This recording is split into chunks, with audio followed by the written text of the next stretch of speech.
Kosamattam finance smart Kerala 2015 സ്വാഗതം. പൊതുമേഖലയിലെ 70% സ്ഥാപനങ്ങൾ നഷ്ടത്തിൽ പ്രവർത്തിക്കുന്ന നമ്മുടെ സംസ്ഥാനത്ത് പ്രവർത്തന മികവിൻ്റെയും നേതൃപാടവത്തിൻ്റെയും കരുത്തിൽ ഉയർന്നു വന്ന പൊതുമേഖലാ സ്ഥാപനമാണ് തിരുവനന്തപുരത്ത് പ്രവർത്തിക്കുന്ന ടെക്നോ പാർക്ക്. കേരളത്തിൻ്റെ സോഫ്റ്റ്വെയർ കയറ്റുമതിയിൽ പകുതിയോളം സംഭാവന ചെയ്യുന്ന ഈ സ്ഥാപനത്തിന് കൂടുതൽ ഉയരങ്ങളിലേക്ക് കുതിക്കുന്നതിനുള്ള സാമൂഹികമായ സാഹചര്യമൊരുക്കാൻ നമുക്ക് കഴിയുന്നുണ്ടോ? കേരള കൗമുദി ദിനപത്രവും കൗമുദി ടിവിയും ചേർന്നൊരുക്കുന്ന ഈ പരിപാടിയിൽ ഇന്ന് നമ്മൾ ചർച്ച ചെയ്യുന്നത് ഈ വിഷയമാണ്. ചർച്ചയിൽ പങ്കെടുക്കാനായി എത്തിയിരിക്കുന്നവർ ടെക്നോ പാർക്ക് സ്ഥാപക CEO Shri G Vijayaraghavan, IT activist Shrimati R Kusumam, ടെക്നോ പാർക്കിലെ സംരംഭക association GTech secretary Shri Anoop Ambika, മുൻ സർക്കാരിൻ്റെ IT അഡ്വൈസർ ശ്രീ ജോസഫ് മാത്യു. ഈ വിഷയം റിപ്പോർട്ട് ചെയ്ത കേരള കൗമുദി തിരുവനന്തപുരം ലേഖകൻ PH സനൽകുമാർ എന്നിവരാണ്. ചർച്ചയിലേക്ക് കടക്കും മുൻപ് PS സനൽകുമാർ തയ്യാറാക്കിയ ഒരു റിപ്പോർട്ട് കാണാം. ഫോക്കസ്.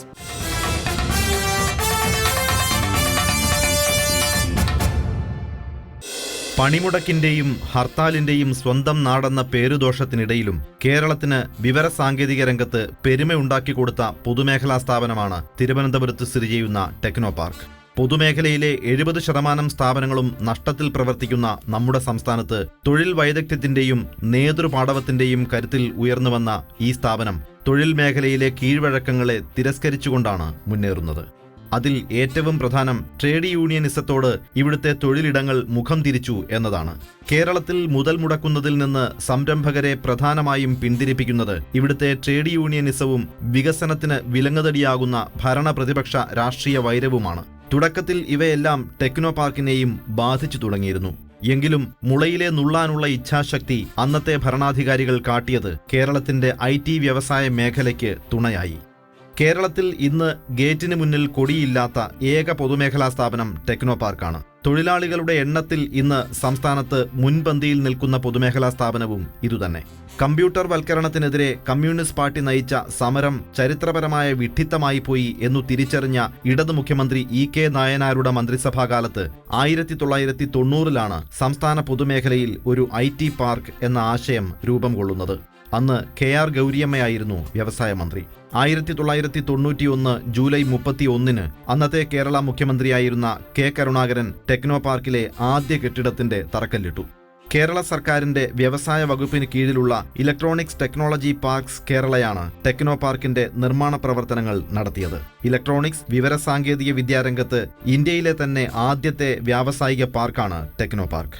1995 നവംബറിൽ അന്നത്തെ പ്രധാനമന്ത്രി നരസിംഹറാവു തിരുവനന്തപുരത്തെ ഈ IT പാർക്ക് രാഷ്ട്രത്തിന് സമർപ്പിച്ചു. 5000 തൊഴിലവസരങ്ങൾ ലക്ഷ്യം വെച്ചു തുടങ്ങിയ ടെക്നോ പാർക്ക് ഇന്ന് 50,000 പേർക്ക് നേരിട്ടും 3 ലക്ഷത്തോളം പേർക്ക് പരോക്ഷമായും തൊഴിൽ നൽകുന്നു. ട്രേഡ് യൂണിയനിസത്തിന്റെ അതിപ്രസരം കേരളത്തിൽ വ്യവസായ സൗഹൃദ അന്തരീക്ഷം ഇല്ലാതാക്കിയിരിക്കുന്നു എന്ന പ്രചാരണം സംരംഭകരെ തുടക്കത്തിൽ അകറ്റി നിർത്തിയിരുന്നുവെങ്കിലും ആ പേരുദോഷം കർമ്മം കൊണ്ട് മാറ്റിയെടുക്കാൻ ടെക്നോ പാർക്കിന് കഴിഞ്ഞു എന്നതാണ് വാസ്തവം. സ്ഥാപക CEO ജി വിജയരാഘവന്റെ നേതൃഗുണം ഇതിനെല്ലാം തുണയായി. യാതൊരു ഇടപെടലിനും വിധേയമാകാതെ പ്രവർത്തിക്കുന്നതിനുള്ള സ്വാതന്ത്ര്യം നേടിയെടുക്കാൻ അദ്ദേഹത്തിന് തുടക്കത്തിൽ തന്നെ കഴിഞ്ഞു എന്നതാണ് ഏറ്റവും വലിയ വിജയം. സാധാരണഗതിയിൽ ഒരു സർക്കാർ തുടങ്ങി വെച്ച പരിപാടി, പ്രത്യേകിച്ച് തറക്കല്ല് മാത്രം ഇട്ട് കഴിയുമ്പോൾ അടുത്ത സർക്കാർ വരുമ്പോൾ അതിനെ ഇല്ലാതാക്കുക, അവിടെയുള്ള ആൾക്കാരെ മാറ്റുക, അതൊരു. രണ്ടാമത്തെ ഒരു നമുക്ക് കേരളത്തിൽ ചില സ്ഥാപനങ്ങളിൽ ഓവർ പൊളിറ്റിസൈസേഷൻ വന്നിട്ടുണ്ട്. അത് കാരണം ആ സ്ഥാപനം ഒരു ലെവലിനപ്പുറം വളർന്നിട്ടില്ല. ടെക്നോ പാർക്കിലെ സ്റ്റാഫിംഗ് വളരെ ലിമിറ്റഡ് ആയിരുന്നു. സാധാരണഗതിയിൽ ഒരു പൊതുമേഖലാ സ്ഥാപനം തുടങ്ങുമ്പോൾ ആദ്യമേ ചെയ്യുന്നത് അതുമായിട്ട് നിൽക്കുന്ന അവരുടെ കുറേ ആൾക്കാരെ അതെല്ലാം കയറ്റുക. ഇതങ്ങനെ നടന്നിട്ടില്ല. ടെക്നോ പാർക്കിൻ്റെ ആദ്യത്തെ ഒരു 11-12 പേരിൽ കൂടുതൽ ഒരിക്കലും ഉണ്ടായിട്ടില്ല സ്റ്റാഫ്. ഒരു അപ്പോയിൻമെൻറ്റോ ഒരു കോൺട്രാക്റ്റോ പൊളിറ്റിക്കൽ പ്രഷറിൻ്റെ ഭാഗമായിട്ട് കൊടുക്കേണ്ടി വന്നിട്ടില്ല. സമരങ്ങൾ ഉണ്ടാകില്ലെന്ന് ഉറപ്പാക്കുന്നതിനായി അവശ്യ സേവന നിയമത്തിന്റെ പരിധിയിൽ ഈ വ്യവസായ മേഖലയെ ഉൾപ്പെടുത്തി. കേരളത്തിൽ ആദ്യമായി അവശ്യ സേവന നിയമത്തിന്റെ പരിധിയിൽ ഉൾപ്പെടുത്തിയ ബിസിനസ് മേഖലയാണ് ടെക്നോ പാർക്ക്. പതിവ് സർക്കാർ രീതികളിൽ നിന്ന് വഴിമാറി നടന്നും നടത്തിപ്പിന് ഗതിവേഗം സൃഷ്ടിച്ചും പേരുദോഷങ്ങൾ മാറ്റിയെടുത്ത് സംരംഭക അനുകൂല അന്തരീക്ഷം സൃഷ്ടിക്കുന്നതിൽ വിജയരാഘവന്റെ നേതൃത്വത്തിന് വിജയം കാണാൻ കഴിഞ്ഞു. കേരളത്തിൽ ക്യാമ്പസ് തുടങ്ങാൻ താൽപര്യം പ്രകടിപ്പിച്ച TCSന് ഒറ്റ ദിവസം കൊണ്ട് ലൈസൻസുകളെല്ലാം അനുവദിച്ചു. ചെന്നൈ അടക്കമുള്ള മറ്റു നഗരങ്ങളെയും ഇതിനായി പരിഗണിച്ചിരുന്ന TCS അങ്ങനെ ടെക്നോ പാർക്കിൽ ക്യാമ്പസ് തുറന്നു. കേരളത്തിൽ ഒരു IT ബൂമിന് തുടക്കം കുറിക്കപ്പെട്ടതോടെ ഇവിടുത്തെ പുതുതലമുറയുടെ തൊഴിലിടങ്ങൾ മാറാൻ തുടങ്ങി. 10 മണി മുതൽ 5 മണി വരെ ജോലി ചെയ്തു ശീലിച്ച മലയാളിയുടെ തൊഴിൽ സംസ്കാരവും കാഴ്ചപ്പാടു തന്നെയും തിരുത്തപ്പെട്ടു. ടെക്നോ പാർക്കിൻ്റെ തുടക്കകാലം മുതൽ തന്നെ അതേ രീതിയാണ് ഞങ്ങൾ ഇൻഫോ പാർക്കിലും ഇപ്പോൾ സൈബർ പാർക്കിലും എല്ലാം ഫോളോ ചെയ്യുന്നത്. ഏറ്റവും പ്രധാന കാരണം ആലോചിച്ച് കഴിഞ്ഞാൽ ഇവിടെ സ്ഥിരമായിട്ടുള്ള ഒരു എംപ്ലോയ്മെൻ്റ് ഇല്ല. ഈ CEO അടക്കം മുകളിൽ നിന്ന് താഴെ വരെയുള്ളവരെല്ലാവരും കോൺട്രാക്റ്റ് എംപ്ലോയീസാണ്. അപ്പോൾ ഇവിടെ വർക്ക് ചെയ്യുന്ന ആളുകൾ ആ ഒരു നിശ്ചിത കാലയളവിൽ മാത്രം ഇവിടെ ജോലി ചെയ്യുക, ആ ഒരു കാലയളവിൽ അങ്ങേയറ്റത്തെ സർവീസ് പ്രൊവൈഡ് ചെയ്യുക. അതല്ലാതെ സ്ഥിരമായിട്ട് നമുക്ക് കിട്ടുന്നൊരു ജോലിയാണ് ഇവിടെ ഇരുന്നിട്ട് അങ്ങ് ഉഴപ്പിയിരിക്കാമെന്നുള്ളൊരു നിലപാട് നടക്കാത്ത രീതിയിലുള്ളൊരു മാനേജ്മെൻറ്റ് സ്ട്രക്ചറാണ് 25 വർഷം മുൻപേ തന്നെ ടെക്നോ പാർക്ക് എടുത്തത്. അപ്പോൾ പെർഫോം ചെയ്യാതെ ഇരിക്കാൻ സാധിക്കില്ല. അപ്പോൾ അതുകൊണ്ട് ഞങ്ങൾ ഇത് നോക്കിക്കഴിഞ്ഞാൽ ഒരു ഗവൺമെൻറ് സ്ഥാപനം, സാധാരണ ഒരു ആവറേജ് ഗവൺമെൻറ് സ്ഥാപനത്തേക്കാൾ കൂടുതൽ എഫിഷ്യൻസിയിലും ആത്മാർത്ഥതയിലാണ് ഇവിടെയുള്ളവർ വർക്ക് ചെയ്യുന്നത്. ഒരു പടി കൂട്ടി പറയുകയാണെങ്കിൽ തീർച്ചയായിട്ടും ഒരു പ്രൈവറ്റ് സ്ഥാപനത്തിലുള്ളതിനേക്കാൾ കൂടുതൽ എഫിഷ്യൻ്റായിട്ട് വർക്ക് ചെയ്യുന്ന ഒരു രീതിയാണ്, അങ്ങനത്തെ ഒരു കൾച്ചറാണ് ആദ്യം മുതൽ ഫോളോ ചെയ്ത് വരുന്നത്. ആദ്യഘട്ടത്തിൽ കേരളത്തിലേക്ക് വരാൻ മടി കാണിച്ച ഇൻഫോസിസ് പിന്നീട് AK ആന്റണി മുഖ്യമന്ത്രിയായിരുന്നപ്പോൾ അദ്ദേഹത്തിന്റെ ശ്രമഫലമായാണ് ടെക്നോ പാർക്കിൽ എത്തിയത്. ഇതുവരെ 1,00,000-ഓളം പേർക്ക് തൊഴിൽ കൊടുത്ത ടെക്നോ പാർക്കിൽ അടുത്ത 5 കൊല്ലത്തിനിടെ ഉണ്ടാകാൻ പോകുന്ന തൊഴിലവസരങ്ങളുടെ എണ്ണം 50,000-ന് മുകളിലാണ്. പരോക്ഷ തൊഴിലവസരങ്ങളുടെ എണ്ണമാകട്ടെ 5 ലക്ഷം കവിയുകയും ചെയ്യും. സ്റ്റാർട്ടിംഗ് ഫ്രം നമ്മളുടെ bike mechanic, photo copier machines, photostat കടകൾ നടത്തുന്നവട്ട്, ടീ ഷോപ്പ്, പിന്നെ ഇളനീർ പന്തൽ, പിന്നെ കാർ വാഷ്, സെക്യൂരിറ്റി പേഴ്സണൽസ്, അപ്പം ഈ പിന്നെ ടിഫിൻ കാരിയേഴ്സ് സപ്ലൈ ചെയ്യുന്ന ആൾക്കാർ. അപ്പോൾ ഇവരെല്ലാവരും പരോക്ഷമായിട്ട് ടെക്നോ പാർക്കുമായിട്ട് സംബന്ധിച്ചാണ് ദേ മേക്ക് എ ലിവിങ്, അവരൊരു ജീവിതം നയിക്കുന്നത് അതുകൊണ്ടാണ്. അപ്പോൾ അങ്ങനെ നമ്മൾ സമൂഹത്തിന് ഒരു കണക്ട് ടെക്നോ പാർക്കിൽ നിന്ന് ഉണ്ട്. കേരളത്തിന്റെ അഭിമാനവും രാജ്യത്തെ ഏറ്റവും വലിയ IT പാർക്കുമായ ടെക്നോ പാർക്ക് രജത ജൂബിലിയിലേക്ക് കടക്കുമ്പോൾ പുനർ ബ്രാൻഡിംഗ് നടത്തിയും കൂടുതൽ സ്ഥല സൗകര്യമൊരുക്കിയും ഉയരങ്ങളിലേക്ക് കുതിക്കുകയാണ്. 7.5 ദശലക്ഷം ചതുരശ്ര അടി വിസ്തീർണത്തിൽ നിലവിലുള്ള 342 കമ്പനികളെ കൂടാതെ മറ്റ് വൻകിട കമ്പനികളെയും സ്വീകരിക്കുന്നതിനായി പരവതാനി ഒരുക്കുകയാണ് ഈ IT പാർക്ക്. ടെക്നോ പാർക്കിലെ ആകെ കമ്പനികളിൽ 30% അമേരിക്കൻ കമ്പനികളാണ്. 40% കമ്പനികൾ യൂറോപ്പിൽ നിന്നും 5% മധ്യപൂർവേഷ്യൻ രാജ്യങ്ങളിൽ നിന്നും ഉള്ളവയാണ്. കേരളത്തിൽ നിന്നുള്ള കമ്പനികൾ 20% മാത്രമാണ്. ബാക്കി 5% ഇതര സംസ്ഥാനങ്ങളിൽ നിന്നുള്ള കമ്പനികൾ. 2013-14 സാമ്പത്തിക വർഷം കേരളം 4,250 കോടി രൂപയുടെ IT കയറ്റുമതിയാണ് നടത്തിയത്. കഴിഞ്ഞ സാമ്പത്തിക വർഷം ഇത് 10,000 കോടിയോളം രൂപയുടേതായി. നടപ്പു സാമ്പത്തിക വർഷം പ്രതീക്ഷിക്കുന്നത് 15,000 കോടിയുടെ കയറ്റുമതിയാണ്. കേരളത്തിന്റെ IT കയറ്റുമതിയുടെ പകുതിയോളം ടെക്നോ പാർക്കിന്റെ വിഹിതമാണ്. കേരളത്തിന് ഏറ്റവും അനുയോജ്യം വിജ്ഞാന അധിഷ്ഠിത വികസനമാണ് എന്ന് സാക്ഷ്യപ്പെടുത്തുന്നതാണ് കേരളത്തിലെ ഈ പൊതുമേഖലാ IT വ്യവസായത്തിന്റെ വളർച്ച. ടെക്നോ പാർക്കിലും കൊച്ചിയിലെ ഇൻഫോ പാർക്കിലുമായി 70,000 പ്രൊഫഷണലുകളാണ് ജോലി ചെയ്യുന്നത്. 2 വർഷത്തിനകം ടെക്നോ പാർക്കിൽ 45,000 പേർക്കു കൂടി ജോലി ലഭിക്കും എന്നാണ് പ്രതീക്ഷ. സാമ്പത്തിക വളർച്ചയും ത്വരിതഗതിയിലാണ്. കുറഞ്ഞ കാലം കൊണ്ട് കേരളത്തിന്റെ മുഖച്ഛായ മാറ്റാൻ മാത്രമല്ല, നമ്മുടെ നാട്ടിലെ തൊഴിൽ സാഹചര്യങ്ങളെക്കുറിച്ച് നിലനിന്നിരുന്ന ദുഷ്പേര് മാറ്റിയെടുക്കാനും ടെക്നോ പാർക്കിന് കഴിഞ്ഞു. സംസ്ഥാനത്തുനിന്ന് വ്യവസായങ്ങൾ പിൻവാങ്ങാൻ തുടങ്ങിയ ഘട്ടത്തിൽ നിക്ഷേപ സൗഹൃദ സംസ്ഥാനം എന്ന പെരുമ നേടാൻ കേരളത്തെ സഹായിച്ചത് ടെക്നോ പാർക്കും സോഫ്റ്റ്വെയർ വ്യവസായവും IT മേഖലയുമാണ്.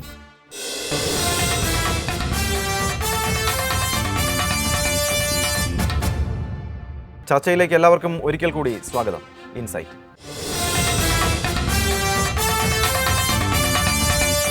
നമ്മൾ സാധാരണഗതിയിൽ പൊതുമേഖലാ സ്ഥാപനങ്ങൾ ഏതെടുത്ത് നോക്കിയാലും നഷ്ടത്തിലേക്ക് പോകുന്നതിന് പല കാരണങ്ങളുണ്ട്. ഇപ്പോൾ തന്നെ കേരളത്തിൻ്റെ ഏതാണ്ട് 70% പൊതുമേഖലാ സ്ഥാപനങ്ങൾ നഷ്ടത്തിലാണ്. നമ്മൾ നോക്കുമ്പോൾ പലതിനും അമിതമായ അവിടുത്തെ പൊളിറ്റിക്കൽ പ്രശ്നങ്ങൾ, അവിടുത്തെ തൊഴിൽ സംഘടനകളുടെ ഇടപെടലുകൾ, ആവശ്യമില്ലാത്ത അല്ലെങ്കിൽ ആവശ്യമുള്ളതാവട്ടെ സമരങ്ങൾ, അത്തരത്തിൽ ഒരു പ്രശ്നം ഉണ്ട്. അതുകൂടാതെ മാനേജ്മെൻറ്റിൻ്റെ ഭാഗത്തു നിന്നുണ്ടാവുന്ന കെടുകാര്യസ്ഥത എന്ന് പറയാവുന്ന തരത്തിലുള്ള നിലപാടുകൾ, ഇങ്ങനെ പല കാരണങ്ങളുണ്ട്.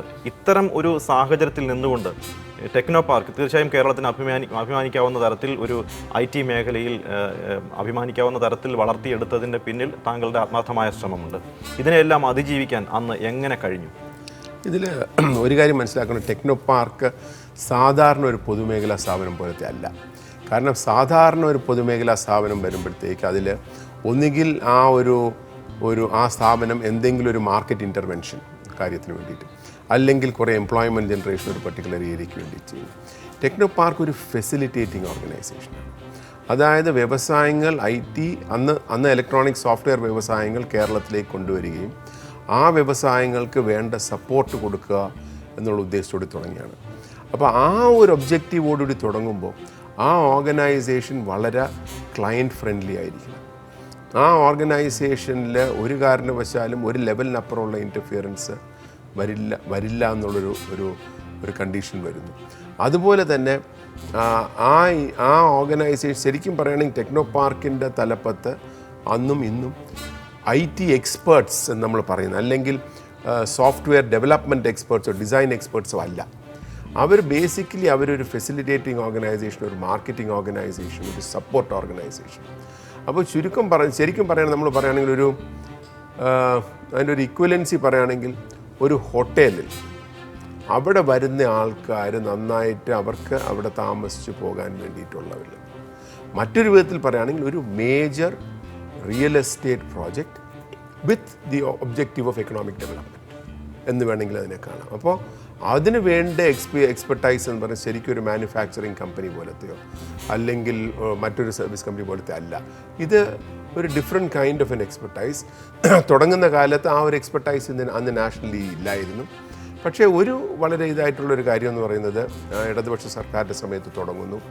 അടുത്ത ഗവൺമെൻറ് വരുമ്പോഴത്തേക്ക് ഇതിൻ്റെ ഒരു ഇമ്പോർട്ടൻസ് മനസ്സിലാക്കിക്കൊണ്ട് ഇതുമായിട്ട് മുന്നോട്ട് പോകാൻ തീരുമാനിക്കുന്നത്. അപ്പോൾ മാറി വന്ന സർക്കാരുകൾ ടെക്നോ പാർക്ക് ഒരു പ്രധാനപ്പെട്ട ഘടകമാണെന്നും കേരളത്തിൻ്റെ വികസനത്തിനും അല്ലെങ്കിൽ നമ്മുടെ കൂട്ടത്തിലുള്ള ചെറുപ്പക്കാർക്ക് തൊഴിൽ കിട്ടാൻ അവസരങ്ങൾ വരുന്നൊരു സ്ഥാപനമായിരിക്കും എന്നുള്ള രീതിയിൽ പെരുമാറിയത് കൊണ്ടാണ് ടെക്നോ പാർക്ക് ഈ ലെവലിലേക്ക് വളരാൻ സാധിച്ചത്. ശ്രീ അനൂപ് അംബിക, സ്ഥിരമായ തൊഴിൽ കൊടുക്കുന്നില്ല, കോൺട്രാക്ട് ബേസിസിലാണ് എല്ലാ കാര്യങ്ങളും പോകുന്നത്. ഇതൊക്കെ സംരംഭകർക്ക് ഒരുപക്ഷെ നല്ല ഗുണം ചെയ്തിരിക്കാം.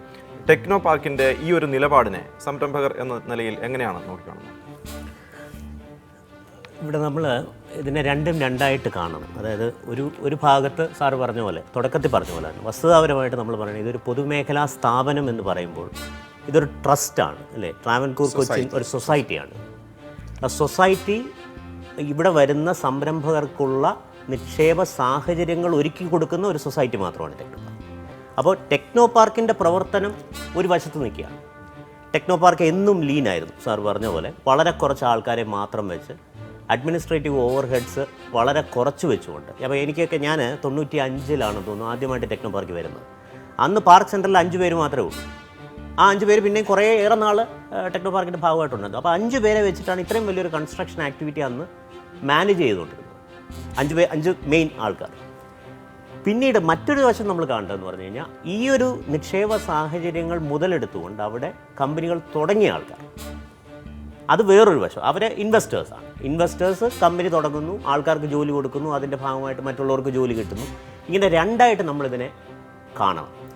അങ്ങനെ നോക്കുമ്പോൾ കേരളത്തിലെ ഒരു സാഹചര്യത്തിൽ പ്രോബബ്ലി ഏറ്റവും ഭംഗിയായിട്ട്, ഏറ്റവും സീംലെസ് ആയിട്ട് ഒരു നിക്ഷേപ സാഹചര്യം ഒരുക്കിക്കൊടുക്കാൻ സഹായിച്ച ഒരു പ്രസ്ഥാനമായിട്ട് തന്നെ നമുക്ക് ടെക്നോ പാർക്കിനെ കാണേണ്ടി വരും. കാരണം നമ്മൾ എന്തെല്ലാം തെറ്റുകുറ്റങ്ങൾ ടെക്നോ പാർക്കിനെ പറ്റി പറഞ്ഞാലും നമ്മൾ മറ്റൊരു സ്ഥലത്ത് പോയി ഇതേ ബിസിനസ് ചെയ്യാൻ ശ്രമിക്കുന്ന മൊമെൻറ്റിൽ നമുക്കതിൻ്റെ ബുദ്ധിമുട്ടുകൾ മനസ്സിലാവും.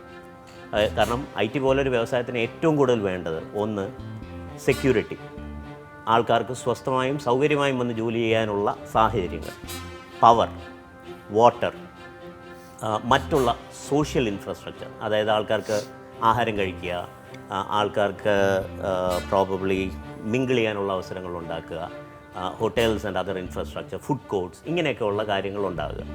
അപ്പോൾ അത്തരം കാര്യങ്ങൾ ഒരുക്കുന്നതിൽ എല്ലാ കാലത്തും കേരളത്തിലെ മറ്റേതൊരു പൊതുമേഖലാ സംരംഭത്തെക്കാളും, ഞാനൊരു സ്ഥാപനം എന്ന് പറയില്ല, ഒരു സംരംഭത്തെക്കാളും ഒരു പടി മുന്നിലായിരുന്നു ടെക്നോ പാർക്ക്.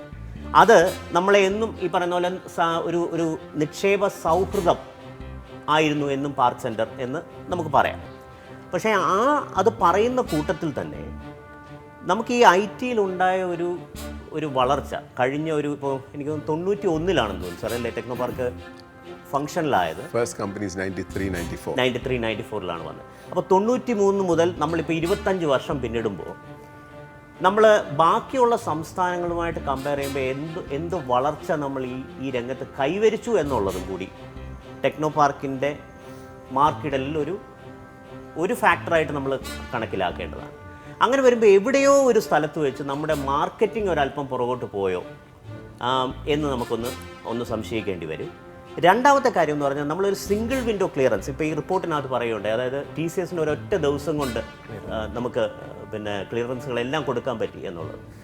ഈ സിംഗിൾ വിൻഡോ ക്ലിയറൻസ് എന്ന് ടെക്നോ പാർക്ക് ഒരു നോഡൽ ഏജൻസിയായി നിൽക്കുകയും എന്തെല്ലാം സർട്ടിഫിക്കറ്റുകൾ അല്ലെങ്കിൽ മറ്റുള്ള ഗവൺമെൻറ് നൂലാമാലകൾ നമുക്ക് പോകേണ്ടി വരുന്നുവോ അതെല്ലാം ഫെസിലിറ്റേറ്റ് ചെയ്യുന്ന ഒറ്റ വാതായനം എന്നുള്ള രീതിയിൽ നമ്മൾ ടെക്നോ പാർക്കിനെ കുറിച്ച് പറയുന്നുണ്ട്. പക്ഷേ എങ്കിൽ പോലും പലപ്പോഴും എൻ്റെയൊക്കെ ഇപ്പോൾ ഞാനൊരു കമ്പനി തുടങ്ങിയിട്ട് ഇപ്പോൾ ഒരു 12 വർഷമായി ടെക്നോ പാർക്കിന്, പലപ്പോഴും നമുക്ക് ആ ഒരു കാര്യത്തിൽ നമ്മൾ ഈ പറയുന്ന പോലത്തെ ഒരു എളുപ്പം തോന്നിയിട്ടില്ല. എല്ലാ കമ്പനികളും ഷോപ്സ് ആൻഡ് എസ്റ്റാബ്ലിഷ്മെൻറ്റ് ആക്ടിൻ്റെ അടിയിൽ രജിസ്റ്റർ നമ്മൾ ചെയ്യണം. പക്ഷേ നമുക്കത് ടെക്നോ പാർക്കിൽ നിന്ന് തന്നെ ചെയ്യാൻ പറ്റുകയാണെങ്കിൽ that we will call single window clearance. പക്ഷേ ഇങ്ങനത്തെ കാര്യങ്ങൾ എന്താണ്, എന്നാൽ ഇതെല്ലാം ഇവിടുന്ന് തന്നെ ചെയ്യാം എന്നുള്ളൊരു ഫെസിലിറ്റി ഇപ്പോഴും എനിക്ക് തോന്നുന്നില്ല ടെക്നോ പാർക്ക് നിലവിലുണ്ടെന്ന്. I think will have to go out. Shri Anupambika സൂചിപ്പിച്ച ഒരു കാര്യം, ഈ സിംഗിൾ വിൻഡോ എന്ന് പറയാറുണ്ടെങ്കിലും പലപ്പോഴും നടക്കാറില്ല. അപ്പോൾ ഈ TCSൻ്റെ കാര്യത്തിൽ അത് ഒരു ദിവസം കൊണ്ട് അല്ലെങ്കിൽ 1.5 ദിവസം കൊണ്ട് നടന്നു എന്നുള്ളത് ഒഴിച്ചാൽ മറ്റ് സ്ഥാപനങ്ങൾക്കൊന്നും അത് നടന്നിട്ടില്ല. അപ്പോൾ അത്തരത്തിലൊരു സിംഗിൾ വിൻഡോ യഥാർത്ഥത്തിൽ അക്ഷരാർത്ഥത്തിൽ തന്നെ ഉണ്ടാക്കുന്നതിനുള്ള ശ്രമം ഉണ്ടായിരുന്നു. അന്ന് ഒരു മീറ്റിങ്ങിൽ വെച്ച് വളരെ ക്ലിയറായിട്ട് ഇത് ചെയ്ത് ഗവൺമെൻറ് ഓർഡേഴ്സ് ഇഷ്യൂ ചെയ്തുകൊണ്ട് ചീഫ് ഇലക്ട്രിക്കൽ ഇൻസ്പെക്ടറേറ്റിൻ്റെ അപ്രൂവൽ ഒഴിച്ച് ബാക്കി എല്ലാ അപ്രൂവൽസും കേരള ഗവൺമെൻറ് എല്ലാ അപ്രൂവൽസും കൊടുക്കാനുള്ള പവർ ടെക്നോ പാർക്ക് CEO കൊടുത്തിരുന്നു. അന്ന് ലാൻഡ് അലോട്ട്മെൻറ്റ്, ബിൽഡിംഗ് അലോട്ട്മെൻറ്റ് ഒന്നിനും ഗവൺമെൻറ്റിൽ പോകേണ്ടി വന്നില്ല. പക്ഷേ അത് പതുക്കെ ഡൈല്യൂട്ട് ചെയ്ത് വന്ന് ഇന്ന് ആ ടെക്നോ പാർക്കിന് പണ്ടുണ്ടായിരുന്ന ഫ്രീഡമും പവറും ഇന്നില്ല എന്നുള്ളതാണ് ഫാക്ട്. 33 ടെക്നോ പാർക്കുകളുള്ളതിൽ മറ്റു പല ടെക്നോ പാർക്കുകളിലും 50% വളർച്ചയുള്ളപ്പോൾ ഈ തിരുവനന്തപുരം ടെക്നോ പാർക്കിന് 20% വളർച്ച. അതിൻ്റെ പ്രധാന പ്രശ്നം 2 കാര്യമാണ് എനിക്ക് തോന്നിയത്. ഒന്ന്, ഗവൺമെൻറ്റിന് വളരെ വ്യക്തമായിട്ടുള്ള ഒരു IT പോളിസിയോ ഒരു IT സപ്പോർട്ടിംഗ് സിസ്റ്റമോ ഇല്ല. ശ്രീ ജോസഫ് മാത്യു, ഇപ്പോൾ ഇദ്ദേഹം സൂചിപ്പിച്ചതുപോലെ ഒരു IT നയത്തിൻ്റെ അഭാവം, നേരത്തെ താങ്കൾ മുൻ സർക്കാരിൻ്റെ IT ഉപദേഷ്ടാവും കൂടിയായിരുന്നു, IT നയത്തിൻ്റെ അഭാവം, അങ്ങനെ ഒരു പ്രശ്നം ഉണ്ടോ? ഇല്ല, എനിക്ക് ആദ്യം പറഞ്ഞ റിപ്പോർട്ടിൻ്റെ കാര്യം മുതൽ എനിക്ക് കടുത്ത അഭിപ്രായ വ്യത്യാസമുണ്ട്. ശ്രീ വിജയരാഘവൻ സാറോട് നേരത്തെ പറഞ്ഞതുപോലെ തന്നെ ടെക്നോ പാർക്ക് എന്താണെന്ന് കൃത്യമായിട്ട് മനസ്സിലാക്കി ഇതിനെ ഒരു പൊതുമേഖലാ സ്ഥാപനം എങ്ങനെയാണ് വിളിക്കുന്നത്? എത്ര പേര് ടെക്നോ പാർക്കിൽ ജോലി ചെയ്യുന്നുണ്ട്? നിങ്ങൾ പറയും. ഇപ്പോഴും 30 പേരിൽ താഴെ ജോലി ചെയ്യുന്നു. അപ്പോൾ പിന്നെ ടെക്നോ പാർക്ക് എന്ന് പറയുന്നത് ഇത്രയധികം വളർച്ചയെന്ന് പറയുന്നതിൻ്റെ കാര്യം എന്താ? നിങ്ങൾ ആ എൻ്റെ മതിൽക്കെട്ടിൻ്റെ അകത്ത് ഉണ്ടാകുന്ന വളർച്ച മുഴുവൻ ടെക്നോ പാർക്കിൻ്റെ വളർച്ചയെന്ന് പറഞ്ഞാൽ അങ്ങനെ വേണേൽ നമുക്ക് ആട്രിബ്യൂട്ട് ചെയ്യാമെന്ന് മാത്രമേ ഉള്ളൂ. അപ്പോൾ ഇത് നമ്മൾ മിക്സ് ചെയ്ത് പറയുമ്പോൾ നമ്മളൊരു സ്റ്റോക്ക് ടേക്കിംഗ് ആണ് നടത്തുന്നതെങ്കിൽ ടെക്നോ പാർക്കിൻ്റെ കോൺട്രിബ്യൂഷൻ ഇല്ലെന്നൊന്നും എഴുതി കാണിക്കലൊന്നും അല്ല. വളർച്ച എന്ന് പറയുമ്പോൾ കേരളത്തിൻ്റെ IT കയറ്റുമതിയുടെ ഏതാണ്ട് പകുതി ഭാഗം ടെക്നോ പാർക്കാണ് ചെയ്യുന്നത്. ടെക്നോ പാർക്ക് തിരുവനന്തപുരം എന്താ നിങ്ങൾ പറയാത്തത്? തിരുവനന്തപുരം കാര്യം ടെക്നോ പാർക്ക് എന്ന് പറയുന്നത് എന്താണെന്നാണ് ഞാൻ ചോദിച്ചത്. അതിൻ്റെ അകത്ത് ടെക്നോ പാർക്ക് നേരത്തെ പറഞ്ഞ പോലെ ഒരു ഫെസിലിറ്റേറ്റർ എന്നുള്ള രീതിയിൽ ടെക്നോ പാർക്ക് വളരെ എക്സലൻ്റായിട്ട് ഫെസിലിറ്റേറ്റ് ചെയ്തു നമ്മുടെ സാഹചര്യങ്ങളിൽ. ഒരു സ്റ്റാർട്ടപ്പ് എന്നുള്ള രീതിയിൽ പല കമ്പനികളെയും ഇൻക്യുബേറ്റ് ചെയ്യാൻ സഹായിച്ചു. ഞാനൊക്കെ എൻ്റെ ഒരു ബെനിഫിഷ്യറിയും കൂടിയാണ്. പിന്നെ നിങ്ങൾ ഈ പറയുന്ന അമേരിക്കൻ കമ്പനി, യൂറോപ്യൻ കമ്പനി, സത്യത്തിൽ അതെല്ലാം ഇന്ത്യൻ കമ്പനികളാണ്. നമ്മൾ പല കാര്യങ്ങളും അത് കൃത്യമായിട്ട് അതിനെ അസസ് ചെയ്യണം. സ്വകാര്യ മേഖല ഈ 345 കമ്പനി എന്ന് പറയുമ്പോൾ വേറെ ഒരു 500 എണ്ണം അവിടെ അതേ ബിൽറ്റപ്പ് സ്പേസിൽ പരാജയപ്പെട്ടിട്ടുണ്ട്. അതിൻ്റെ കണക്ക് നമ്മൾ എടുക്കുന്നില്ല. അപ്പോൾ എല്ലായിടത്തും ചെയ്യുന്നത് പോലെ വിജയിക്കുകയും പരാജയപ്പെടുകയും ചെയ്തിട്ടുണ്ട്. IT എക്സ്പോർട്ടിൻ്റെ കാര്യത്തിൽ നമുക്കുണ്ടായിരുന്ന ഒരു അഡ്വാൻറ്റേജ് സ്വകാര്യ മേഖലയുടെ വളർച്ചയാണ് നമ്മൾ ഈ അക്കൗണ്ടിലേക്ക് കൊണ്ടുവരുന്നത്. അപ്പോൾ അതിനുള്ളിൽ നമ്മൾ അസംഘടിത മേഖല എന്ന് പറയുന്നത് ഇന്ന് ഏത് പ്രൈവറ്റ് സ്ഥാപനത്തിലാണ്? തുണിക്കടകൾ, അൺഎയ്ഡഡ് സ്കൂളുകൾ, എവിടെയാണ് യൂണിയൻ ഉള്ളത്? അതൊരു പുതിയ ഒരു സാമൂഹിക അവസ്ഥയാണ്. കേരളത്തെ പോലെ സംഘടിതമായ തൊഴിൽ പ്രസ്ഥാനങ്ങൾ ഉണ്ടായിരുന്ന ഒരു സ്ഥലത്ത് പോലും പ്രൈവറ്റ് മേഖലയിൽ വ്യാപകമായി യൂണിയനുകളില്ലാത്ത അസംഘടിത മേഖലയായി മാറുകയാണ്. KSEB പോലുള്ള സ്ഥലങ്ങൾ പോലും സാഹചര്യങ്ങൾ മാറുന്നുണ്ട്. ഇപ്പോൾ മൂന്നാറിലെ സമരം അത് എന്താണ് കാട്ടുന്നത്? യൂണിയനുകളിൽ ആളുകൾക്ക് വിശ്വാസം നഷ്ടപ്പെടുന്നു. അത് ഞാൻ പറയാം. യൂണിയനുകൾ ഉള്ളിടത്ത് പോലും ഈ അസംഘടിത മേഖലയിലെ പ്രശ്നങ്ങൾ അവശേഷിക്കുന്നു എന്നുള്ളത് യൂണിയനുകൾ തീർച്ചയായിട്ടും ചിന്തിക്കേണ്ട കാര്യമാണ്. അത് മറ്റൊരു വസ്തുത. പക്ഷേ ടെക്നോ പാർക്കിലെ കാര്യം നേരത്തെ പറഞ്ഞതുപോലെ ഇവിടുത്തെ പൊതുസമൂഹം തന്നെ ടെക്നോ പാർക്കിന് ഒരു ഇൻക്യുബേഷൻ എന്നുള്ള രീതിയിൽ കാണുകയും പല സമരങ്ങളിൽ നിന്ന് അതിനെ എക്സംപ്റ്റ് ചെയ്യുകയും അവിടെ നടന്ന ഒരുപാട് തൊഴിൽ പ്രശ്നങ്ങളിൽ പോലും പ്രതികരിക്കാതിരുന്നത് കേരളത്തിൻ്റെ ഒരു ചരിത്രത്തെ തന്നെ ചോദ്യം ചെയ്യാവുന്ന അവസ്ഥയിൽ പോലും അതിനെ ഇഗ്നോർ ചെയ്യുകയും ചെയ്തിട്ടുണ്ട്. അവിടെ പ്രശ്നങ്ങൾ ഉണ്ടായിട്ടില്ലെന്നല്ല, പക്ഷേ അതൊന്നും ടെക്നോ പാർക്കിൻ്റെ അക്കൗണ്ടിലേക്ക് കൊണ്ടുപോകുന്നതിൽ കാര്യമില്ല. ടെക്നോ പാർക്ക് അവിടുത്തെ ഫെസിലിറ്റി മാനേജ് ചെയ്യുക, അവിടുത്തെ റിയൽ എസ്റ്റേറ്റ് ഇത് മാനേജ് ചെയ്യുക. അവിടുത്തെ സ്വകാര്യ മേഖലയുടെ വിജയമാണ് സത്യത്തിൽ നമ്മളിപ്പോൾ ആഘോഷിക്കുന്നത്. അതിനെ ഫെസിലിറ്റേറ്റ് ചെയ്തു എന്നുള്ളതിൽ നമുക്ക് അഭിമാനിക്കാം. ഈ ഒരു കേരളത്തിൻ്റെ ഒരു പ്രത്യേക സ്ഥിതിയിൽ നേരത്തെ അനൂപ് പറഞ്ഞ പോലെ പുറത്ത് ഉള്ളതിൽ നിന്ന് വളരെ ഇൻക്യുബേറ്റഡ് ആയിട്ടുള്ള ഒരവസ്ഥ ടെക്നോ പാർക്കിനുള്ളിൽ കൊടുത്തു. പല മിത്തുകളെ അത് പൊളിച്ചു. ശമ്പളം കൊടുത്താൽ മലയാളി എവിടെയും പണിയും, രാത്രിയിലും പണിയും. അത് തെളിയിച്ച അത്തരം ചില മിത്തുകൾ പൊളിച്ച സ്ഥലവും കൂടിയാണ് ടെക്നോ പാർക്ക്. ആ രീതിയിൽ അതിന് വലിയ വിപുലമായ അർത്ഥമുണ്ട്. പക്ഷെ നമ്മൾ ടെക്നോ പാർക്ക് എന്ന് പറയുമ്പോൾ ഇതിനെ രണ്ടിനെയും വേറിട്ട് കാണാതെ ചർച്ച ചെയ്താൽ നമ്മൾ എങ്ങും എത്തില്ല. പ്രധാനമായും ടെക്നോ പാർക്കിനെ പറ്റി പറയുമ്പോൾ മുൻപിൽ കൊടികളില്ലാത്ത പൊതുമേഖലാ സ്ഥാപനമാണ്. സംഘടന ഇല്ലായിരുന്നു എന്നുള്ളതല്ല. നമുക്കവിടെ ഹെഡ് ലോഡ് വർക്കേഴ്സ് യൂണിയനുണ്ട്, കൺസ്ട്രക്ഷൻ വർക്കേഴ്സ് യൂണിയനും എല്ലാം ഉണ്ട്. അവരുമായിട്ട് ആദ്യം തുടക്കത്തിൽ ചെറിയ ഇഷ്യൂസ് ഉണ്ടായിരുന്നു. പക്ഷേ അവർക്ക് അന്ന് മനസ്സിലായി. അത് ഞാൻ കുറേ ക്രെഡിറ്റ് അതിന് ശ്രീ നയനാർ കൊടുക്കുന്നത്. കൺസ്ട്രക്ഷൻ തുടങ്ങിയ സമയത്തൊക്കെ അദ്ദേഹം പാർട്ടി സെക്രട്ടറിയാണ്. ആ സമയത്ത് അദ്ദേഹത്തിനും കൊടുക്കുന്നു, ശ്രീ കെ കരുണാകരനും കൊടുക്കും. ചില കാര്യങ്ങളിൽ ഫേമായിട്ട് നിൽക്കുക, അതേ സമയത്ത് നമ്മൾ ഫെയർ ആവണം. അപ്പോൾ ഇന്നും അവിടെയുള്ള മിക്കവാറും ഞാനുണ്ടായിരുന്ന കാലഘട്ടത്തിലുള്ള തൊഴിലാളി യൂണിയൻ നേതാക്കന്മാരോ തൊഴിലാളികളോ ഇന്നും എന്നെ കണ്ടാൽ, എവിടെ വെച്ച് കണ്ടാലും അവരൊരു ഹലോ പറയും. കാരണം അവർക്കൊരിക്കലും ഞങ്ങൾ അവർക്ക് എന്തെങ്കിലും ദോഷം ചെയ്യുന്നതായിട്ട് തോന്നിയിട്ടില്ല. ഇപ്പോൾ എൻ്റെ ഒരു ബുക്ക് ഇടയ്ക്കുന്നു, അതിൻ്റെ അകത്ത് ഞാൻ ഒരു ഇൻസിഡൻസ് ആയിട്ട് തന്നെ പറയുന്നത്. കാരണം ഒരു കേസിൽ തൊഴിലാളികൾ നോക്കി അവർ ഓക്കെ എന്ന് പറഞ്ഞ റേറ്റ്സിന് ഒരു ഷീറ്റ്, നമ്മുടെ ഈ ഷട്ടറിങ്ങിന് യൂസ് ചെയ്യുന്ന ഷീറ്റിൻ്റെ, അപ്പോൾ അത് എൻ്റെ കൂടെ അവിടെ വർക്ക് ചെയ്യുന്ന എഞ്ചിനീയർ ഉണ്ടോയെന്ന് പറഞ്ഞു. ഇവരിപ്പോൾ ഇന്ന് കൊണ്ടുവന്നിരിക്കുന്ന ഷീറ്റ് മറ്റതിൻ്റെ സബ്സ്റ്റാൻഷ്യലി ഹെവിയറാണ്. പക്ഷെ നമ്മൾ ഷീറ്റിൻ്റെ റേറ്റാണ് നമ്മൾ അവർ പറഞ്ഞത്, ഈ ഷട്ടറിങ്ങിന് യൂസ് ചെയ്യുന്ന മെറ്റൽ ഷീറ്റ്സ്. അപ്പോൾ ഇത് കഴിഞ്ഞപ്പോൾ അപ്പോൾ അവരെ വിളിച്ച് കാഷ്വലായിട്ട് ഞാൻ സൈറ്റിൽ പോയി, ഞാൻ ചോദിച്ചു എല്ലാം ഇറക്കി റേറ്റ്സ് ഓക്കെ. ഞാൻ ചോദിച്ചു പരാതിയൊന്നുമില്ല. ഇല്ല. ഞാൻ പറഞ്ഞു എനിക്ക് പരാതി ഉണ്ടെന്ന് പറഞ്ഞു. അവർ പറഞ്ഞു ഇല്ല ഞങ്ങൾക്ക് പരാതിയില്ല. അപ്പോൾ അവർ വിചാരിച്ച് അവരെന്തോ തെറ്റ് ചെയ്യുന്നുള്ള. അപ്പോൾ ഞാൻ അതിൻ്റെ ആ കോൺട്രാക്റ്റിൻ്റെ ആളിനെ വിളിച്ചിട്ട് ഞാൻ പറഞ്ഞു ഞങ്ങൾ റേറ്റ് പ്രകാരമാണ് കൊടുത്തത്. അപ്പോൾ അവർ പറഞ്ഞു ശരി, ആ റേറ്റ് പ്രകാരമാണ് തന്നത്. ഞാൻ പറഞ്ഞു അല്ല, ഞാൻ പറഞ്ഞു അന്ന് നമ്മളിതിന് റേറ്റ് ഫിക്സ് ചെയ്തപ്പോൾ നിങ്ങളുടെ ആ ഷട്ടറിങ് മെറ്റീരിയലിൻ്റെ വെയിറ്റ് ഇത്രയായിരുന്നു, അത് ഉദ്ദേശിച്ചിട്ടാണ് ഈ റേറ്റ് ഫിക്സ് ചെയ്തത്. പക്ഷേ ഇന്ന് നിങ്ങൾ കൊണ്ടുവന്ന ഷട്ടറിങ് മെറ്റീരിയൽ നിങ്ങൾക്കറിയാം, because you want more times അത് യൂസ് ചെയ്യണമെന്നുള്ളത് you gone in for a thicker sheet. അപ്പോൾ അതിൻ്റെ വെയിറ്റ് ഇത്ര ശതമാനം കൂടുന്നുണ്ടെന്നാണ് എനിക്കറിയാവുന്നത്. അതുകൊണ്ട് ഇത് രണ്ടിൻ്റെയും വെയിറ്റ് എടുക്കുക. വെയിറ്റ് എടുത്തു കഴിഞ്ഞിട്ട് നിങ്ങൾ എക്സ്ട്രാ ആയിട്ടുള്ള എമൗണ്ട് പേ ചെയ്യണം. കോൺട്രാക്ട് ചെയ്ത് പക്ഷേ തൊഴിലാളികൾ പ്രതീക്ഷിക്കാത്തൊരു കാര്യമാണ്. പക്ഷേ അതേ സമയത്ത് ഒരു കാര്യം, പണ്ട് പലയിടത്തും ഉണ്ടായിരുന്നൊരു ഇഷ്യൂ എന്ന് പറഞ്ഞാൽ ഒരു യൂണിയനിലുള്ള ഒരു തൊഴിലാളി വിട്ട് എന്തെങ്കിലും ഡിസിപ്ലിനറി ആക്ഷൻ എടുത്താൽ അയാൾ അടുത്ത യൂണിയനിൽ പോയി ചേർന്ന് പിറ്റേന്ന് വർക്ക് ചെയ്യാൻ പറ്റും. പലപ്പോഴും ഞങ്ങൾ പ്രശ്നങ്ങളുണ്ടാകുമ്പോൾ യൂണിയൻസിൻ്റെ അവിടെ പറയും ഇന്നയാൾ പ്രശ്നമാണ്, ഇയാളെ 2 ആഴ്ചത്തേക്ക് മാറ്റി നിർത്തണം. അയാൾ 2 ആഴ്ചത്തേക്ക് പിന്നെ ആ ക്യാമ്പസിൽ കാണില്ല, വേറെ ഒരു യൂണിയൻ അയാൾ എടുക്കില്ല. അപ്പോൾ ആ ഒരു ഫീലിംഗ് ഓഫ് അതുകൊണ്ട് ഞാനുണ്ടായിരുന്ന ഒരു 7 വർഷം ഒരു ദിവസം പോലും ലേബർ ഓഫീസിൽ പോയിട്ടില്ല. പലപ്പോഴും ഭരണ തുടർച്ച എന്ന് കടലാസിൽ മാത്രം എഴുതുകയും അതുണ്ടാവാതിരിക്കുകയും ചെയ്യുന്ന സാഹചര്യമാണ് കേരളത്തിൽ പൊതുവിലുള്ളത്. സർക്കാരുകൾ മാറി മാറി വരുമ്പോൾ ഭരണ തുടർച്ച സത്യത്തിൽ ഉണ്ടാവുന്നില്ല എന്നതാണ് കാര്യം. പക്ഷേ ടെക്നോ പാർക്കിനെ സംബന്ധിച്ച് അതുണ്ടായി എന്ന് അങ്ങ് പറഞ്ഞു. സാധാരണ വരുന്നത് ഒരു സ്ഥാപനം തുടങ്ങുമ്പോൾ 2 കാര്യങ്ങൾ തീരുമാനിക്കും. ഒന്നുകിൽ ആ സ്ഥാപനം ഒരു ലെവലിനപ്പുറം എത്തിയില്ലെങ്കിൽ ആ സ്ഥാപനം അടിച്ചു പൂട്ടുക എന്നുള്ള തീരുമാനം എടുക്കും. പലപ്പോഴും തുടങ്ങിയില്ല, കുഴപ്പമില്ല, കഴിഞ്ഞ ഗവൺമെൻറ് തുടങ്ങിയില്ല, നമുക്കത് നിർത്താം.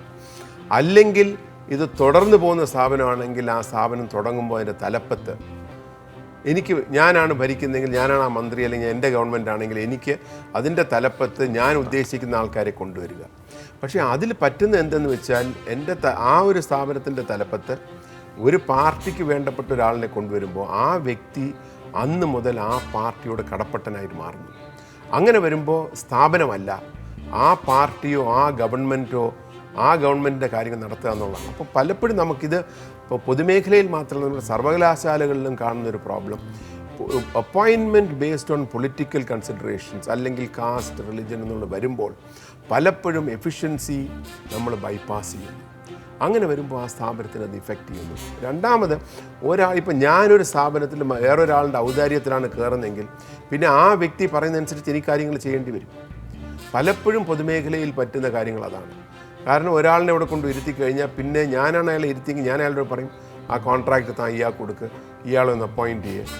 അങ്ങനെ വരുമ്പോഴാണ് ഇത് പറയുന്നത്. പിന്നെ ഈ സ്റ്റോറിയുടെ ഇടയ്ക്ക് ഞാൻ പറഞ്ഞതുപോലെ പലപ്പോഴും ഓരോ സ്ഥാപനങ്ങൾ തുടങ്ങുന്നതിന് മുൻപ് തന്നെ ആ സ്ഥാപനത്തിൽ ഇതിന് പുറകിൽ ഗവൺമെൻറ് ലെവലിലുള്ള ആൾക്കാർ, അത് പൊളിറ്റീഷ്യൻസ് ആവാം, ബ്യൂറോക്രാറ്റ്സ് ആവാം, അവർക്ക് വേണ്ടപ്പെട്ട കുറേ ആൾക്കാരെ കേട്ടുന്നു.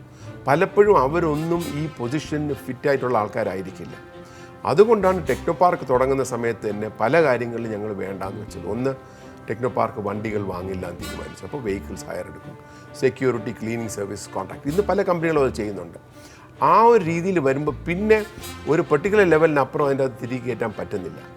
അപ്പോൾ അങ്ങനെ ഒരു കൾച്ചർ കൊണ്ടുവന്നതാണ് ഒരു വിധത്തിൽ ടെക്നോ പാർക്കിൽ അറ്റ്ലീസ്റ്റ് കുറേ കാലത്തേക്ക് ഒരു ഓവർ സ്റ്റാഫിങ്ങും മറ്റും ഇല്ലാതെ വന്നത്.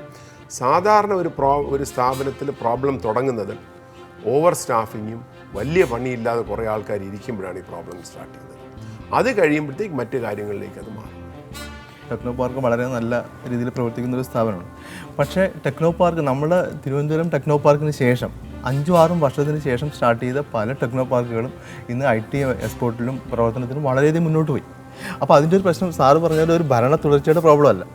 ഈ നമ്മൾക്ക് കിട്ടിയൊരു ഭാഗ്യം EK നാരായണനെ പോലത്തെ ഒരു മുഖ്യമന്ത്രി ഈ ടെക്നോ പാർക്ക് എന്നുള്ളൊരു കൺസെപ്റ്റ് സ്വീകരിക്കുകയും ആദ്യ സമയത്ത് വിജയരാഘവ സാറിനെ പോലെ ഒരാളെ അതിൻ്റെ CEO ആയിട്ട് കിട്ടുകയും ചെയ്ത് നമ്മളെ സംബന്ധിച്ച് കേരളത്തിന് ഭാഗ്യം. അല്ല, പക്ഷേ അതിനുശേഷം കേരളത്തിലെ ഒരു പൊതുമേഖലാ സംരംഭത്തിലും ആ ഒരു അപ്രോച്ച് ഉണ്ടായിട്ടില്ല. വേറെ ഒരു സ്ഥാപനത്തിനും അത് കിട്ടിയിട്ടില്ല. ആ ഒരു അഡ്വാൻറ്റേജ് ഒരു സ്ഥാപനത്തിനും കിട്ടിയില്ല. ഇത്തരത്തിലൊരു സ്ഥാപനം തുടങ്ങുമ്പോൾ അതിൻ്റെ ഭാവി എന്താകും? അത്തരത്തിൽ ചില ആശങ്കകൾ അന്നും ചിലർ പങ്കുവച്ചിരുന്നു. ഈ സ്ഥാപനത്തിനെ തള്ളത്താനുള്ള പല ശ്രമങ്ങളും പല ഭാഗത്തു നിന്നും ഉണ്ടായിരുന്നു എന്നും കേട്ടിട്ടുണ്ട്. അതിനെ എങ്ങനെയാണ് അതിജീവിച്ചത്? അതിൽ ഒരു കാര്യമുള്ളത്, ഒന്ന്, ഈ കേരളത്തിൽ എന്ത് തുടങ്ങുന്ന സമയത്തും എപ്പോഴും ഞാൻ പറയും കേരളം ശരിക്കും ഒരു ഡിജിറ്റൽ സ്റ്റേറ്റാണ്. അതായത് ഒന്നുകിൽ അതിനെ സപ്പോർട്ട് ചെയ്യുക അല്ലെങ്കിൽ എതിർക്കുക. അതിൻ്റെ ഇടയ്ക്കുള്ളൊരു പാത്ത് പലപ്പോഴും ഇല്ല, ഏത് ഇഷ്യൂ നമ്മൾ എടുക്കാനും. അപ്പോൾ അന്ന് വന്ന ഒരു ഏറ്റവും വലിയൊരു സപ്പോർട്ടെന്ന് പറയുന്നത് ഇതിൻ്റെ തുടക്കം വരുന്നത് LDF ഗവൺമെൻറ് അവസാനത്തെ കാലത്താണ്, ഒരു വർഷത്തിനിടയ്ക്കാണ്. അപ്പോൾ ആ LDF ഗവൺമെൻറ് അതിനൊരു സപ്പോർട്ട് ചെയ്ത് മുന്നോട്ട് കൊണ്ടുപോകുന്നത്. അടുത്ത് വന്ന UDF ഗവൺമെൻറ്, അതായത് ശ്രീ K കരുണാകരൻ, കുഞ്ഞാലിക്കുട്ടിയൊക്കെ ഉള്ള സമയത്ത് അവർക്ക് ഇത് ഇൻട്രസ്റ്റിംഗ് ആണ്, ഇതിനെ മുന്നോട്ട് കൊണ്ടുപോകാമെന്ന് തോന്നി. അപ്പോൾ ആ ഒരു ട്രാൻസിഷനിൽ ഇതിനെ കേരളം പോലത്തെ ഒരു സംസ്ഥാനത്തിൽ ഈ രണ്ട് ഗ്രൂപ്പുകളിൽ ആരെങ്കിലും അവിടെ ഒരു സപ്പോർട്ട് കിട്ടണം ഒരു പ്രോജക്റ്റിനെ എതിർക്കാൻ. അത് വേണ്ടെന്നും ശ്രീ കുഞ്ഞാലിക്കുട്ടിയും മറ്റും അന്ന് ഞങ്ങളുണ്ടായിരുന്ന ആ ടീമിനെ ഡിസ്റ്റർബ് ചെയ്യേണ്ട എന്നൊരു തീരുമാനം എടുക്കുകയും ചെയ്തപ്പോൾ ഒരു മെസ്സേജ് വന്നു. അതുപോലെ തന്നെ മറ്റൊരു മെസ്സേജ്, അവർക്ക് കിട്ടിയ മെസ്സേജും നേരത്തെ ഗൗരിയമ്മയും ശ്രീ നയനാരും ഉണ്ടായിരുന്നപ്പോൾ അവിടെ അപ്പോയിൻറ്റ് ചെയ്ത ആൾക്കാർ ആരും പൊളിറ്റിക്കൽ കൺസിഡറേഷൻസ് ബേസ് ചെയ്ത് അപ്പോയിൻറ്റ് ചെയ്തതല്ല, അവരെ മെറിറ്റ് ബേസ് അപ്പോയിൻറ്റ് ചെയ്തതാണെന്നുള്ളൊരു ഫീലിംഗ് വരികയും ചെയ്തപ്പോൾ പിന്നെ ഇതിൻ്റെ അകത്ത് it is A professional body, let us allow it to be professional. നമ്മൾ ഒരു കാര്യം കൂടെ മനസ്സിലാക്കുക, പലപ്പോഴും നമ്മൾ ഈ സംസാരിക്കുമ്പോൾ പൊളിറ്റീഷ്യൻസ് അല്ല പ്രോബ്ലം. കേരളത്തിൽ ഒരു പൊളിറ്റീഷ്യൻ, ഒരു മന്ത്രിക്കും സ്വന്തമായിട്ട് കറപ്ഷൻ ചെയ്യാൻ പറ്റില്ല. കുറേ ഉദ്യോഗസ്ഥന്മാർ കൂടെ കൂട്ടുനിന്നാൽ മാത്രമേ പറ്റൂ. ഒരു മന്ത്രിക്കും അതിനുള്ള പവറില്ല. പക്ഷേ പലപ്പോഴും പറ്റുന്ന ഉദ്യോഗസ്ഥന്മാരോ കമ്പനികളുടെ ചീഫ് എക്സിക്യൂട്ടീവ്സോ മന്ത്രിയെ സന്തോഷിപ്പിക്കാൻ വേണ്ടിയിട്ട് അല്ലെങ്കിൽ മന്ത്രിമാരെ സന്തോഷിപ്പിക്കാൻ വേണ്ടിയിട്ട് ചെയ്യുന്നു. പിന്നെ കുറേയൊക്കെ നമ്മൾ നോക്കിയാൽ ഇന്നത്തെ ചില പൊതുമേഖലയൊക്കെ നോക്കുകയാണെങ്കിൽ ശരിക്കും ഒരു തമിഴ്നാട് മോഡലെന്ന് പറയാം. കാരണം ആര് ഭരിച്ചാലും അവർ രണ്ടുപേരെയും സപ്പോർട്ട് ചെയ്ത്, അപ്പോൾ ഒരു 50 പോസ്റ്റ് എടുക്കണമെങ്കിൽ അവർ ഏത് ഗവൺമെൻറ് ആണെന്ന് നോക്കിയിട്ട് അടുത്ത ഗവൺമെൻറ് മെയിൻ ഓഫീസിൽ പോയിട്ട് ഇപ്പോൾ 50 ആണെങ്കിൽ 10 ഞങ്ങൾ നിങ്ങൾക്ക് തരാം, ബാക്കി 30 നമ്മൾ എടുത്തോട്ടെ. ആ രീതിയിലും ചില കാര്യങ്ങൾ നടക്കുന്നുണ്ട്. അപ്പോൾ അതിനൊരു വ്യത്യാസമായിരുന്നു ഇതെന്നുള്ള മാത്രമാണ് ഇതിൻ്റെ അകത്ത്. ജയരാഘവൻ സാർ അന്ന് കാണിച്ചു കൊടുത്തൊരു വഴി, അതായത് ഒരു പുതിയ ഇൻഡസ്ട്രിയൽ ലേബർ കൾച്ചർ കേരളത്തിന് പ്രൊവൈഡ് ചെയ്യുന്നു. അത് പൊതുസമൂഹം അതൊരു സ്വീകാര്യമായിട്ട് എടുത്തതുകൊണ്ടാണ് ടെക്നോ പാർക്ക് ഇന്ന് 25 വർഷം കംപ്ലീറ്റ് ചെയ്യുകയും ഇത്രയും വളരുകയും ചെയ്തത്. ഞാൻ അതിനോട് യോജിക്കുന്നില്ല. അദ്ദേഹം തന്നെ അങ്ങനെ പറയുമെന്ന് ഞാൻ വിചാരിക്കുന്നില്ല. പറഞ്ഞാൽ ഞാനത് കോണ്ടസ്റ്റ് ചെയ്യാനും തയ്യാറാണ്. അതിനുള്ളിലുള്ളത് സാധാരണ സ്വകാര്യ മേഖലകളിലുള്ള തൊഴിലവസ്ഥ തന്നെയാണ്. എന്തുകൊണ്ടാണ് അവിടെ യൂണിയൻ ഉണ്ടാകാത്തതെന്ന് ചോദിച്ചാൽ തൊഴിൽ സുരക്ഷ ഇല്ലാത്തതുകൊണ്ടാണ് യൂണിയൻ ഇല്ലാത്തത്. തൊഴിൽ സുരക്ഷയുമായി ബന്ധപ്പെട്ടതാണ് കളക്റ്റീവ് ബാർഗനിങ് എന്ന് പറയുന്നത് ലോകത്തെമ്പാടും. അതൊരു വലിയ ടെക്നിക് ആയിരുന്നു എന്ന് തന്നെ പറയേണ്ടി വരും ഒരു പക്ഷേ. ടെക്നിക്കല്ല, ഈ IT കമ്പനികൾ എല്ലായിടത്തും വർക്ക് ചെയ്യുന്ന അങ്ങനെയാണ്. അല്ല, IT കമ്പനികൾ മാത്രമല്ല, അദ്ദേഹം പറഞ്ഞത് സ്വകാര്യ മേഖലയുടെ വിജയമാണ് നമ്മൾ ആഘോഷിക്കുന്നത് എന്നുകൂടി അദ്ദേഹം പറയുകയുണ്ട്. അത് സത്യത്തിൽ നമ്മളൊരു കമ്പാരിസൺ നോക്കാം. ഇതിനു മുൻപ് കേരളത്തിൽ ഇൻഡസ്ട്രിയൽ എസ്റ്റേറ്റ്സ് ഗവൺമെൻറ് സ്റ്റാർട്ട് ചെയ്തിട്ടുണ്ട്. മിനി ഇൻഡസ്ട്രിയൽ എസ്റ്റേറ്റ്സ് എന്ന് ഗവൺമെൻറ് സ്റ്റാർട്ട് ചെയ്തു. അത് ഫെയിൽ ചെയ്തു.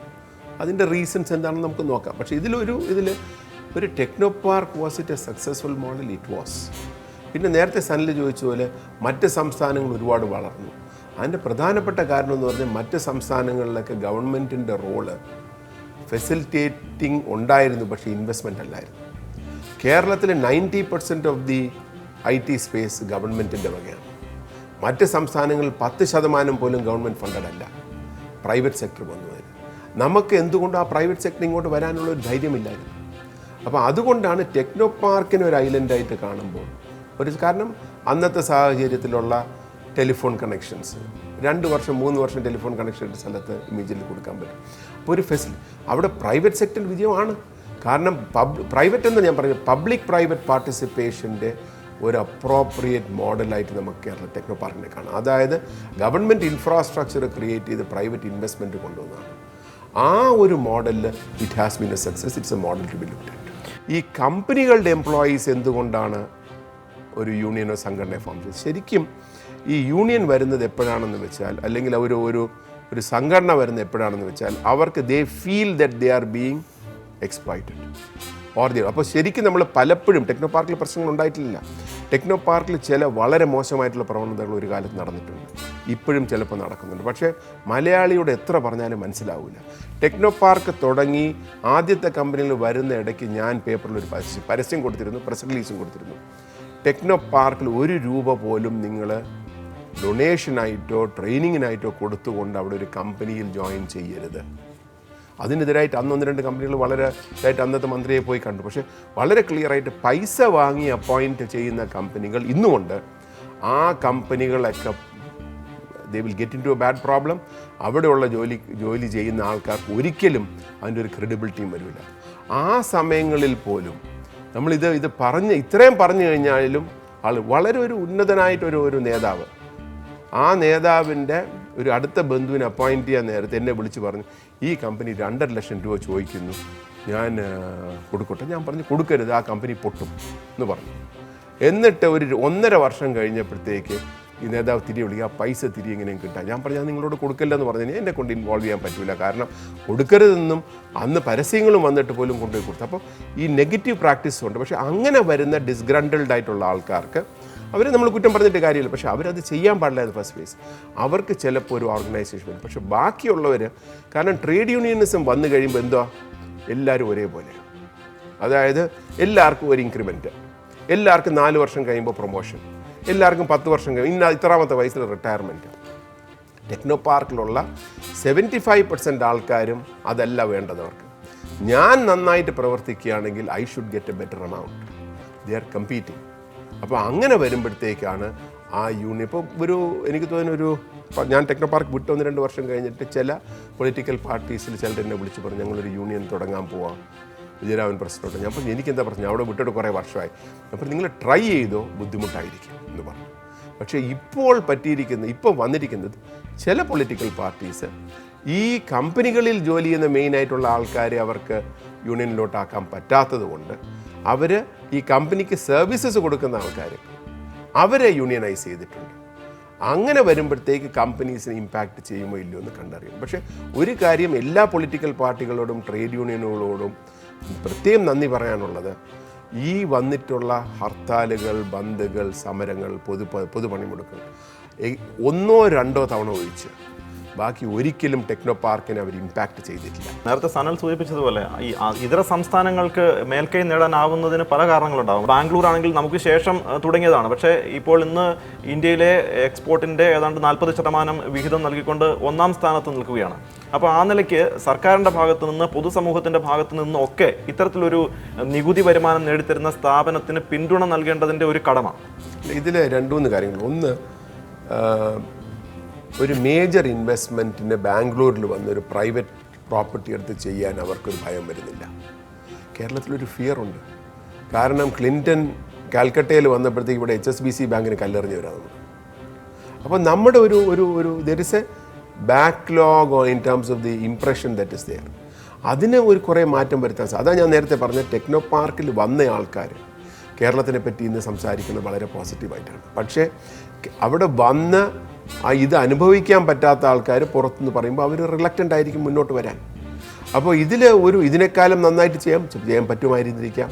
പക്ഷേ ഇതിലൊരു ഫാക്റ്റ് മനസ്സിലാക്കാനുള്ളത് കേരളത്തിൻ്റെ ഒരു സാഹചര്യം അനുസരിച്ച് നോക്കുമ്പോഴത്തേക്ക് it was successful, it went forward എന്നുള്ളത്. അതിൻ്റെ പിന്നെ ഇതിൻ്റെ അകത്ത് രണ്ട് കാര്യങ്ങൾ. ഒന്ന്, ഇൻഫോ പാർക്ക് ചിലപ്പോൾ കുറേ കൂടെ നേരത്തെ തുടങ്ങേണ്ടിയിരുന്നു. കോഴിക്കോട് പാർക്ക് കുറേ കൂടെ നേരത്തെ തുടങ്ങാമായിരുന്നു. അപ്പോൾ നോക്കുമ്പോഴത്തേക്ക് ഈ 3 സെൻറ്ററിലുണ്ട്. പിന്നെ അതിൻ്റെ ഇടയ്ക്ക് നമ്മൾ പലപ്പോഴും നോക്കുമ്പോഴത്തേക്ക് ഈ എന്താ പറയുന്ന ഒരു വർക്ക് കൾച്ചറിൽ വന്ന മാറ്റം. ഇപ്പോൾ ഈ വർഷം സാധാരണ കേരളത്തിലെ ഏറ്റവും വലിയ എംപ്ലോയർ ഓരോ വർഷം പുതിയതായിട്ട് റിക്രൂട്ട് ചെയ്യുന്ന ഗവൺമെൻറ്റാണ്. ഒരു സെക്ടർ നോക്കുമ്പോൾ ഇത്തവണ ഈ വർഷം ഗവൺമെൻറ് കൊടുക്കുന്നതിനേക്കാളും കൂടുതൽ ജോബ്സ് പ്രൈവറ്റ് സെക്ടറിൽ വരുന്നുണ്ട്, IT സെക്ടറിൽ വരുന്നുണ്ട്. അതെല്ലാം കേരളത്തിലേക്കല്ല. IT സെക്ടർ കേരളത്തിൽ നിന്നും ആൾക്കാരെ റിക്രൂട്ട് ചെയ്ത് പുറത്തേക്ക് കൊണ്ടുവരും. അപ്പോൾ ആ ഒരു സ്വിച്ചും ഇപ്പോൾ നടന്നിട്ടുണ്ട്. ഇതിനു മുമ്പ് അതില്ലായിരുന്നു. അപ്പോൾ ഇന്ന് ഗവൺമെൻറ് കൊടുക്കുന്ന 20,000 25,000 ജോബ്സിനേക്കാളും കൂടുതൽ ഒരു സ്പെസിഫിക് ലെവൽ. അത് മാത്രമല്ല, ഈ പെർ എംപ്ലോയി സാലറിയും ഗവൺമെൻറ് കൊടുക്കുന്നതിനേക്കാളും ബെറ്ററാണ്. ഞാൻ ഈ പറയുന്ന 20,000-25,000 ജോബ്സ് പ്രൈവറ്റ് സെക്ടറിൽ, IT സെക്ടറിൽ നിന്ന് വരുന്ന jobs are higher value wise. മറ്റ് സംസ്ഥാനങ്ങളിൽ ഇപ്പം കർണാടകത്തിലാണെങ്കിലും മഹാരാഷ്ട്ര ആണെങ്കിലും ഹരിയാന, പഞ്ചാബ്, ഇവരെല്ലാവരും ഓരോ ഗവൺമെൻറ് വരുമ്പോഴും അവരുടെ IT പോളിസി, അവരുടെ IT നയം എന്താണെന്ന് അവർ വ്യക്തമായിക്കൊണ്ടിരിക്കുന്നു. ഇപ്പോൾ കർണാടകത്തിൽ തന്നെ ബയോടെക്നോളജി മേഖലയിൽ കൂടുതൽ ടാക്സ് ഫ്രീ കൊടുക്കുന്നു. അതുപോലെ തന്നെ ഹാർഡ്വെയറിന് കൂടുതൽ ഇമ്പോർട്ടൻറ്റ് കൊടുക്കുന്നു. സെമി കണ്ടക്ടറിന് കൂടുതൽ ഇമ്പോർട്ടൻറ്റ് കൊടുക്കാൻ വേണ്ടി അവർ ഗവൺമെൻറ് തലത്തിൽ തീരുമാനിക്കുന്നു. അതേസമയം കേരളത്തിൽ അങ്ങനെ ഉണ്ടായിട്ടുണ്ട്. IT പോളിസി ഉണ്ട്. എല്ലാ ഗവൺമെൻറ്റും ഒരു IT പോളിസി ഉണ്ടായിട്ടുണ്ട്. പോളിസി അല്ല ഇഷ്യൂ. Policy is not. എല്ലാ പോളിസീസും പോസിറ്റീവായിട്ടുള്ള പോളിസീസ്. ഏത് ഗവൺമെൻറ് വന്നാലും പോളിസീസ് പോസിറ്റീവായിരുന്നു. ഒരു IT പോളിസി ഇല്ലാത്തത് കൊണ്ടാണ്, IT പോളിസി ഇഫക്റ്റീവ് ആവാത്തത് കൊണ്ടാണ് നമുക്ക് കർണാടകത്തിൻ്റെ അത്രയും വരാൻ പറ്റുന്നത് പറഞ്ഞാൽ ശരിയല്ല. നമ്മൾ കേരളത്തിലായതുകൊണ്ടാണ് ആ ലെവലിലേക്ക് പോകാൻ പറ്റിയത്. ഒന്ന്. രണ്ടാമത് ഒരു കാര്യം കൂടെ പറയാം. നമ്മുടെ ഇവിടെ വരുന്ന ആൾക്കാർ തുടങ്ങുമ്പോഴത്തേക്ക് നമുക്ക് 2-3 മേജർ ഡൗൺ ടേൺസ് ഉണ്ട്. എനിക്ക് എവരിബഡി വിൽ എഗ്രി. ഈ ഗ്ലോബലി 2000 .com ബേസ്റ്റ്, 2007-8 ആണെന്ന് തോന്നുന്നു other down turn which was there. ആ രണ്ടിലും കേരളത്തിലെ റിട്രെഞ്ച്മെൻറ്റ് മറ്റ് സംസ്ഥാനങ്ങളിൽ അത്രയും വന്നിട്ടില്ല. അതിൻ്റെ കാരണം ഇവിടെ വരുന്ന ആൾക്കാർ കുറേ കൂടെ കെയർഫുള്ളാണ്. അവരുടെ മാർക്കറ്റ്സ് ആർ മോർ, അവർ കുറേ കൂടെ അവർക്ക് ഇത്രയും പേരെയും കൊണ്ട് മുന്നോട്ട് പോകാം. ഇവിടെയുള്ള കമ്പനികൾ കർണാടകത്തിലും ചെന്നൈയിലും അവർ റിട്ടേൺ ചെയ്തിട്ടുമുണ്ട്. അപ്പോൾ വളരെ ക്ലിയറായിട്ട് കേരളത്തിൻ്റെ സാഹചര്യം മനസ്സിലാക്കിക്കൊണ്ട് ഇവിടെ വരുന്ന വ്യവസായികളാണ് നമുക്കിന്നുള്ളത്. അവരാണ് ഇതിനെ ഒരു സക്സസ്ഫുൾ ആക്കി മാറ്റിയത്. നമ്മളെ സംബന്ധിച്ചിടത്തോളം ടെക്നോ പാർക്ക് അഭിമാനിക്കാൻ വകയുള്ളതാണെങ്കിലും സോഫ്റ്റ്വെയർ കയറ്റുമതിയിൽ ഇതര സംസ്ഥാനങ്ങളോട് മത്സരിക്കാൻ കേരളത്തിനാകുന്നില്ല. ചർച്ച തുടരും. കാത്തിരിക്കുക. നാളെ വീണ്ടും കാണാം.